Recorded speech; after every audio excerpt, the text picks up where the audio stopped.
So இப்போ ரீசெண்டாக வந்து பார்த்தீங்கன்னா பார்த்திபன் அவர்கள்கிட்ட தனுஷ் அவங்களோட எது சேரணும் எது சேரக்கூடாது, சேர வேண்டியது இரு மகன்கள், அப்புறம் சேரக்கூடாதது ஹீரோயின்கள் அப்படின்ட்டாரு. எல்லாருக்கும் செம ஷாக்கு. இவர் பேரை சர்ச்சையில் கொண்டு வந்துடுறாங்க. கிசு கிசுத்துக்கிட்டே இருக்குது அப்படின்றாரு. ஸோ ஃபோட்டோ எடுக்கிறதுனால தான் கிசு கிசுக்குதா அப்படின்றது தான் இப்போ நம்ம பேச போகிறோம். இட்லி கடைன்னு பேர் வச்சதுக்கு அந்த படத்தை குழுவினரை நம்ம பாராட்டி பேசலாம். அங்கே ஓட்டுறதுக்கு ஒன்றுமே இல்லை. உலகம் எப்படிப்பட்ட உலகம்னா, நான் பிச்சை எடுத்திருக்கேன் அப்படிங்கிறத நான் நல்லா இருக்கிற டைமில் சொன்னால் அதை ஏற்றுக்கிற மனப்போக்கம் அவனுக்கு இல்லை. அதே 2 இட்லிக்கு நான் கஷ்டப்பட்டுக்கிட்டே கிடக்கணும், அப்போ தான் இவங்களுக்கு பிடிக்கும். அதை நல்ல விஷயமா எடுத்துக்கிறதுக்குன்னு இல்லை. நடிக்கிறான், இவன் படத்தில் மட்டும்தான் நடிச்சுட்டு போக வேண்டியதானே, இவன் ஏன் மேடையிலையும் வந்து நடிக்கிறான்?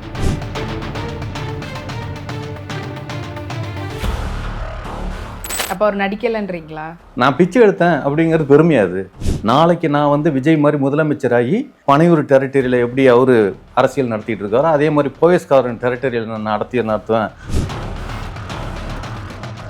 அப்போ உங்களுக்கு பைத்தியக்கார பேச்சு தான் நீங்க நம்புவீங்க. தனுஷை பத்தி கேட்டா நீங்க எதுக்கு விஜய்? இல்லங்க, விஜயை பத்தின இல்லங்க, தனுஷை பத்தி தான் நான் பேசிட்டு இருக்கேன். இன்டைரக்டா நீங்க விஜயை வந்து பைத்தியக்காரத்தனமா பேசுறாப்லன்றீங்கல்ல? அப்படியா சொல்றேன்? அப்படியா சொல்லல. நீங்க என்னவோ தனுஷ் லாபி போடுற மாதிரி இல்ல இருக்குது. அதான் ஏற்கனவே சொன்னேன்ல, தனுஷோட டேட்டுக்கு நான் இது பண்ற மாதிரின்னு. ஒரு காரணம் தெரியுங்க, எனக்கு எவனும் டேட்டு கொடுக்க மாட்டான். தேனீக்களின் கூட்டம் வேற, ஈக்களின் கூட்டம் வேற. ஈ வந்து எதுல வேணுமாலும் உட்காரும், தேனில மட்டும்தான் உட்காரும், பூக்களில் மட்டும்தான் உட்காரும். அது வந்து விஜய் வந்து ஈக்களின் கூட்டம், தனுஷ் வந்து தேனீக்களின் கூட்டம். இப்ப விஜய் வந்து அரசியலுக்கு வந்துட்டார் அப்படின்னா தனுஷ் அரசியலுக்கு வரப்போறாரு. நான் ஏன் விஜயை பற்றி இவ்வளோ தூரம் சொல்கிறேன்னா, ஆமாம் தனுஷ் வந்து அந்த பொண்ணோட இருந்தார், இந்த பொண்ணோட இருந்தார். இதில் வேற நீ ஃபோட்டோ கொடுத்ததுக்கப்புறம் அவங்க டிவோர்ஸ் பண்ணிடுறாங்க. காரணம் நீங்கிற இடத்துல வருதுன்னா, ஃபோட்டோ எடுத்ததுக்காக டிவோர்ஸ் ஒரு புருஷன் பண்ணுறான்னா அவன் எவ்வளவு கொடுமையான புருஷனாக இருந்திருப்பான். நீ ஏன்பா இனிமேல் ஃபோட்டோவுக்கு போஸ்ட் கொடுக்குற? நீ எதை வேணுமாலும் செய்ய, ஆனால் ஃபோட்டோ கொடுக்காத. நான் சொல்றது புரியுதுங்களா? சரி, அப்படியே இருந்தாலும் அவருக்கும் டிவோர்ஸ் நடந்திருக்கல, அதுக்கு அப்ப யாரு காரணம்? அதுக்கும் அவரு தான் காரணம். அது எப்படி? அதாவது அடுத்தவங்க பொண்டாட்டியெல்லாம் டிவோர்ஸ் பண்றதுக்கு தனுஷ் காரணம்னா, தனுஷ் டிவோர்ஸ் பண்றதுக்கு யாரு காரணம்? சீரியஸா 100 ரூபா வேணாங்க, ஒரு குவார்டர்ல ஒரு கட்டிங் போதுங்க, அவன் எனக்கும் ரசிகன் ஆயிடுவான். என்னை தலைவான்னு சொல்ல வச்சிருவேன் நான். விஜய் தலைவனா நான் தலைவனாடா சொல்றா அப்படின்னு. என்னடா அது நடுவில் விஜய் பேர் வரலையேன்னு யோசிச்சேன். ஆச்சரியமா இருந்தது, என்னடா மக்கள் இவ்வளவு ஞான சூன்யமா இருக்கானுங்க, விஜய் வச்சு கொண்டாடுற இடத்துல டப்புன்னு நாய் பிரச்சனையை பத்தி பேசிட்டு இருக்காங்க. அப்ப நாயா விஜயா? ஆனா உங்களை வந்து வன்மையாக கமெண்ட்ஸ்ல கழுவி ஊத்த போறாங்கன்னு மட்டும் தெரிஞ்சிடுச்சு. ஆமா, ஊத்துறவங்க எல்லாம் அப்படியே உத்தரணுங்க.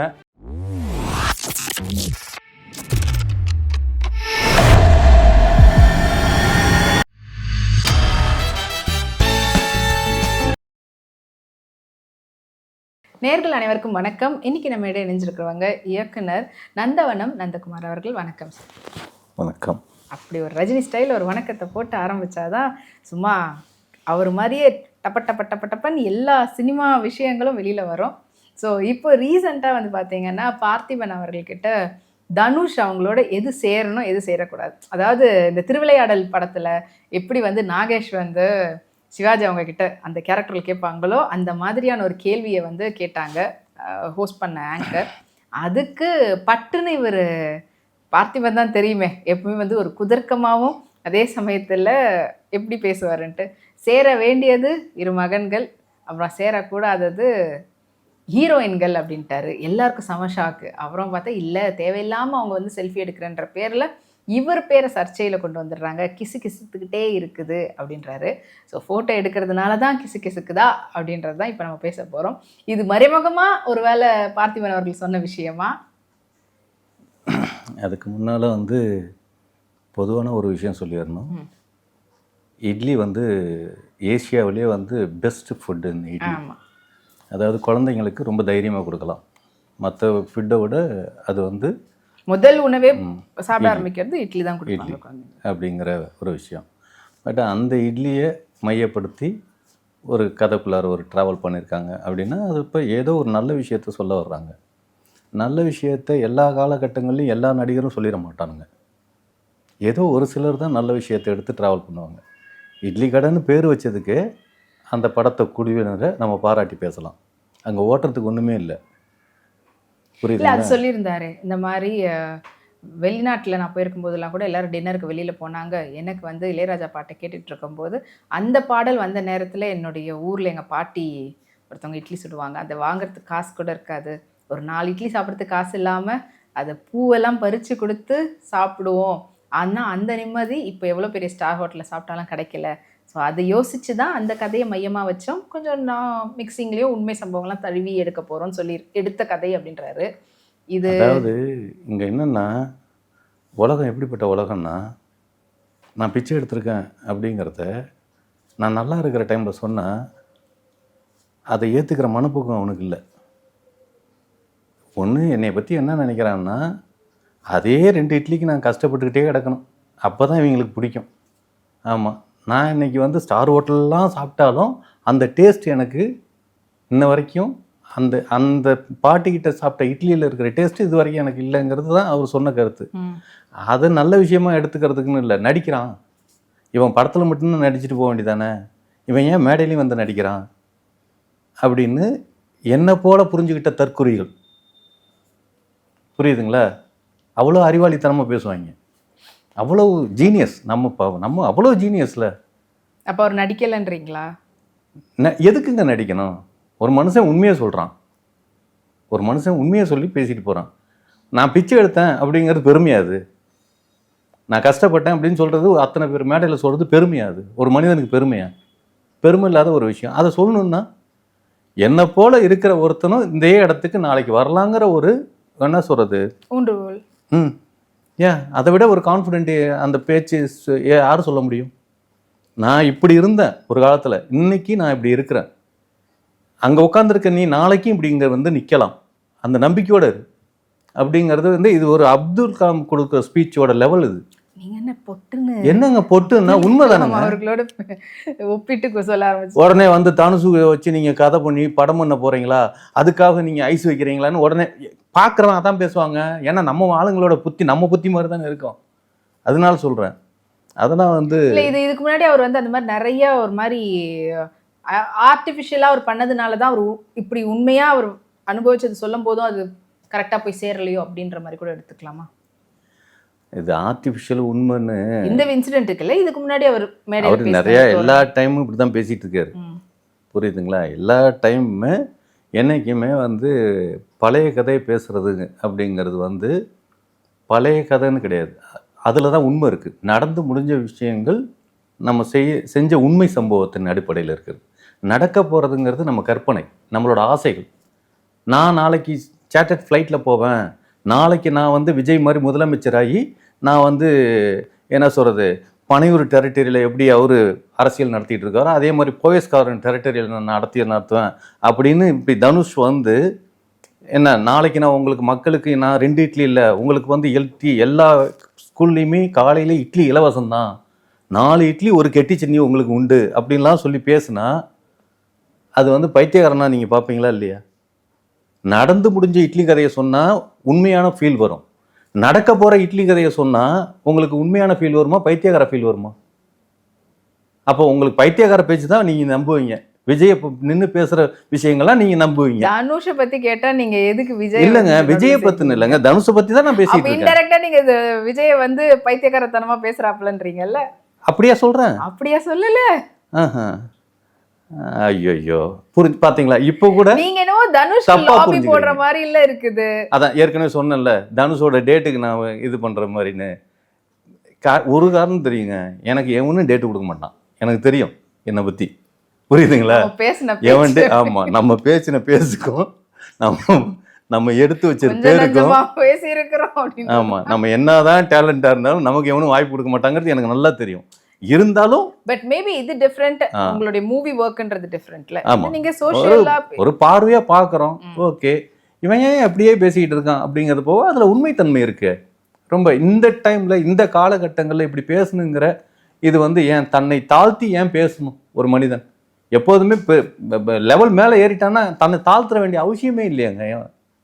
நான் இன்னமும் அப்படின்னு. வந்து தன்னடக்கத்தோட இருக்கிறேன் அப்படின்றது காட்டுறதுக்காக கூட அவர் அங்க பேசியிருக்கலாம்ல. சரி, தன்னடக்கத்தை யார்கிட்ட காட்டணும்? அவர் காட்டி என்ன பிரயோஜனம்? ஃபேன் ஃபாலோயிங் ஒன்றும் அதிகமாக. ஃபேன் ஃபாலோவிங், சரி ஃபேன் ஃபாலோவிங் ஏறிடுச்சு.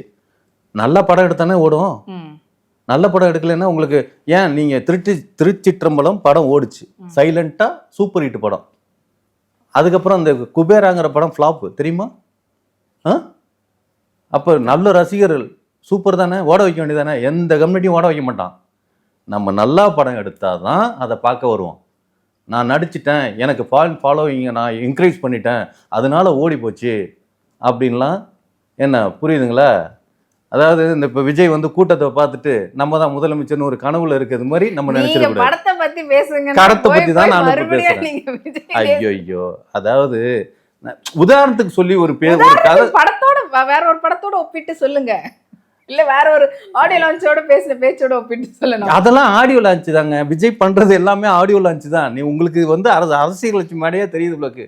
எனக்கு வந்து அவர் பண்றது ஆடியோ லான்ச் மேடையாவே தெரியுது. எல்லாம் ஒவ்வொரு மூமெண்ட்டும் ஓகே ஃபைன் பரவாயில்ல.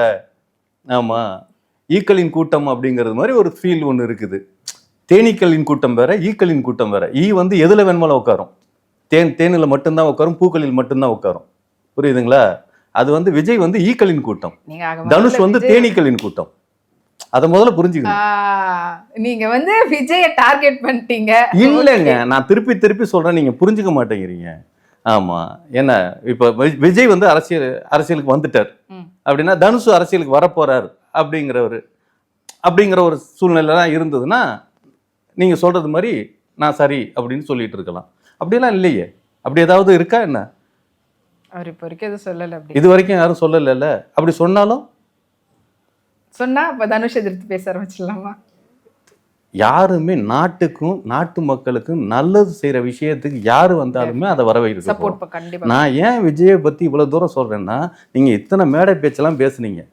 எங்கேயாவது நாட்டு மக்களுக்கு இது பண்ண போறேன், இன்னது நான் உங்களுக்கெல்லாம் செய்ய போறேன், ஆமா இது நான் இலவசமா கொடுக்க போறேன், கேஸ் வந்து இப்போ 1000 ரூபா கொடுத்து வாங்கிட்டு இருக்க கேஸை நான் வந்தேன்னா 200 ரூபாய்க்கு கொடுக்க வைப்பேன், இப்படிதானே பேசியிருக்கணும்.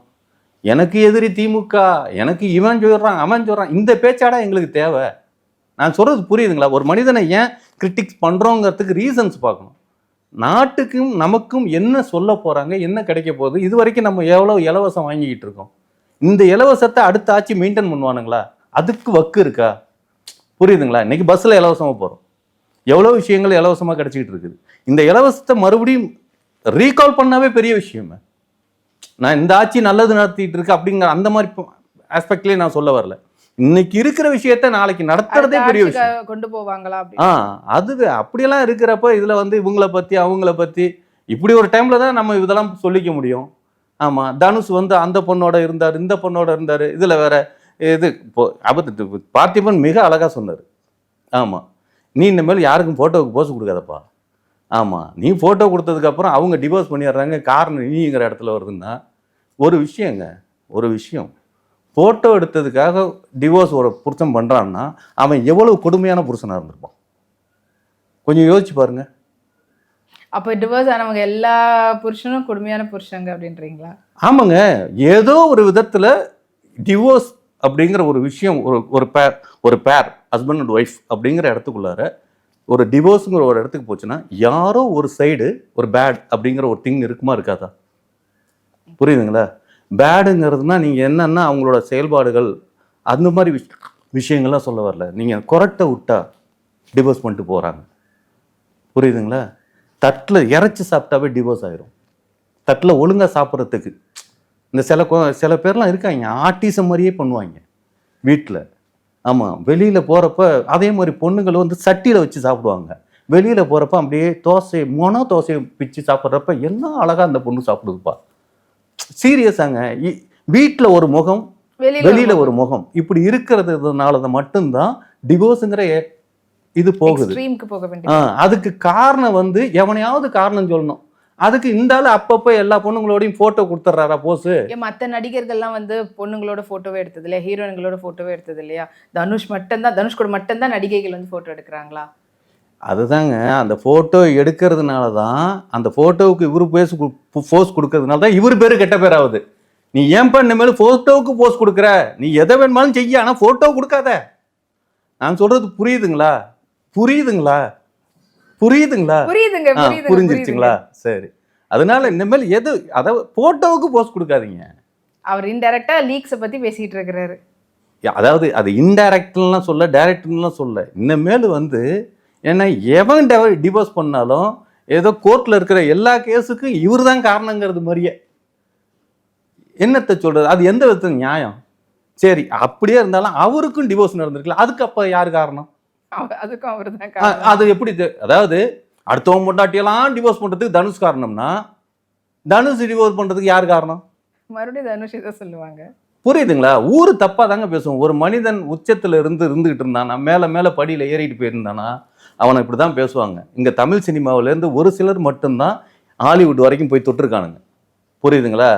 அதனால பொறாமையின் உச்சத்துல இந்த மீடியா மக்கள் இருக்காங்களா, இவங்க எல்லாருமே ஒன்று கூடி நடத்துறது. ஒரு மனிதனுக்கு எகைன்ஸ்டா எல்லா டைமுமே நடத்திட்டு இருப்பாங்க. ஆமா, அதாவது என்ன சொல்றது, தனுஷுக்குன்னு ரசிகர்களுக்கு தனிப்பட்ட முறையிலன்னு அப்படிங்கிறது நீங்க பெரிய கூட்டம்லாம் கிடையாது. அப்படி பார்த்தா எல்லா படமும் பயங்கர ஹிட் அடிக்கணும். ஏதோ நல்ல படம் வந்தா ஓடுது. அப்படியெல்லாம் இவனு எந்த ஒரு உண்மையான ரசிகர்லாம் உயிரை கொடுக்குறங்க ரசிகர்லாம் கிடையாது. ஆமா, 100 ரூபா காசு கொடுத்தோம்னா அண்ணே உங்க ரசிகர்ண்ணே அப்படிமா. ஆமா, சீரியஸா 100 ரூபா வேணாங்க, ஒரு குவார்டர்ல ஒரு கட்டிங் போதுங்க, அவன் எனக்கும் ரசிகன் ஆயிடுவான். என்னை தலைவான்னு சொல்ல வச்சிருவேன் நான். விஜய் தலைவனா நான் தலைவனாடா சொல்றா அப்படின்னு. என்னடா அது நடுவுல விஜய் பேர் வரலையேன்னு யோசிச்சேன். அதாவது உங்களுக்கு அதாவது விஜயை பத்தி பேசலாமா இல்ல நாயை பத்தி பேசலாமா அப்படின்னா, போன வாரம் ஃபுல்லா நாயை பத்தி பேசிட்டு இருந்தாங்க தெரியுமா? அதாவது விஜய் ஒரு வாரம் ஃபுல்லா பேசிட்டு இருந்தாங்க, அடுத்த வாரம் நாயை பத்தி பேசிட்டு இருந்தாங்க. அதே சேம். ஆச்சரியமா இருந்தது, என்னடா மக்கள் இவ்வளவு ஞான சூன்யமா இருக்கானுங்க, விஜய் வச்சு கொண்டாடுற இடத்துல டப்புன்னு நாய் பிரச்சனையை பத்தி பேசிட்டு இருக்காங்க. அப்ப நாயா விஜயா? பெரிய குழப்பமாகும் தெரியுமா? அது மாதிரிலாம் நடக்க ஆரம்பிச்சு இப்ப கட் பண்ணா இப்ப தனுஷ் வரைக்கும் வந்திருக்குது. அடுத்தாப்புல வேறையும் நடக்கும். இதுக்கு முன்னால் தனுஷுக்கு முன்னால இப்ப என்ன சொல்றது, இந்த இளையராஜா சாங்ஸ் அது மாதிரி ஒரு விஷயங்கள்லாம் போயிட்டு இருந்தது. ஆமா, மீடியாங்கிறது வந்து என்ன சொல்றதுன்னா, ஆனா உங்களை வந்து வன்மையாக கமெண்ட்ஸ்ல கழுவி ஊத்த போறாங்கன்னு மட்டும் தெரிஞ்சிடுச்சு. ஆமா, ஊத்துறவங்க எல்லாம் அப்படியே உத்தரணுங்க. கம்யூனிட்டிங்க வேலை வெட்டி இல்லாம சும்மா சும்மா உண்மையிலே சொல்றேங்க, வெட்டி பேல தான் யூடியூப் பார்த்துக்கிட்டு, ரீல்ஸ் பார்த்துக்கிட்டு, இன்ஸ்டாகிராம் பார்த்துக்கிட்டு, ஃபேஸ்புக் பார்த்துட்டுலாம் இருக்குது. அப்ப உண்மையிலேயே உழைக்கிறோம். நம்ம வீடியோ அவங்களுக்காக தாங்க போடுறோம். வீடியோ அவங்களுக்காக போறாவே பைத்தியக்கார கம்மிட்டிங்களா, எதுவும் பார்க்காதீங்கடா, பொழப்ப பாருங்கடா அப்படிதான் சொல்லணும். அதான் உண்மை. நீங்க வேற ஐயா இவன் களி ஊத்துறதுக்கெல்லாம் நம்ம பதில் பேசிட்டு இருக்குன்னு. அதாவது நாய்ங்கிறது குலைச்சிட்டு போவோம், ஐயோ நாய் குலைக்கதே நம்ம குலைக்க ஆரம்பிச்சோம்னா நாய்க்கு நம்மளுக்கு வித்தியாசம் தெரியாம போயிடும். சீரியஸா. அதனால அதை பத்தியெல்லாம் கவலைப்படாது. நம்ம வந்து ஒரு உண்மையை சொல்றோம், தனுஷுங்கிற ஒரு நல்ல மனுஷனை பத்தி பேச வந்திருக்கோம், பேசியிருக்கோம், பேசி முடிச்சிட்டோம் அப்படிங்கிற ஃபீலுக்கு நம்ம இருக்கணும். நல்ல மனிதர் தனுஷ். ஓகே, ஏங்க அம்மா சத்தியமா நல்ல மனுஷன் தாங்க. இல்லங்க, நல்ல மனிதர். ஒவ்வொரு மனிதனும் நல்லா ஒன்று தெரிஞ்சுக்கோங்க, ஒவ்வொரு கொலைகாரனுக்கும் ஒவ்வொரு கெட்ட மனிதனுக்கும் ஒரு நல்ல மனிதர்கள் அப்படிங்கிற அங்கீகாரம் இருக்கும். புரியுதுங்களா? அதனால ஒரு பொட்டு மொத்தமா ஒரு மனிதனை அப்படிலாம் என்னால முடியாது. ஓகே, சோ இப்போ அப்போ பார்த்திபன் சொன்னது வந்து ஏத்துக்கிறீங்க அப்படின்ற மாதிரி தான். அவர் சொன்னது கரெக்ட் தான். அவர் 100% அவர்லாம் வந்து என்ன சொல்றது, எனக்கு தெரிஞ்சு தீர்க்கதரிசி. உண்மையிலே நான் அப்படிதான் ஒத்துப்பேன். அவர் நீங்க தீர்க்கதரிசிங்கிறது நம்ம சும்மா விளையாட்டு சொல்லுங்க, அவரோட எல்லா செயல்பாடுகளும் எடுத்து பாருங்களேன், கொஞ்சம் முன்னோடியா இருக்கும். அதனால தான் எனக்கு டக்குன்னு அந்த வார்த்தை வந்தது. ஓகே தான். நிறைய கருத்துக்களை பகிர்ந்துக்கிட்டீங்க. நன்றி. நன்றி, வணக்கம்.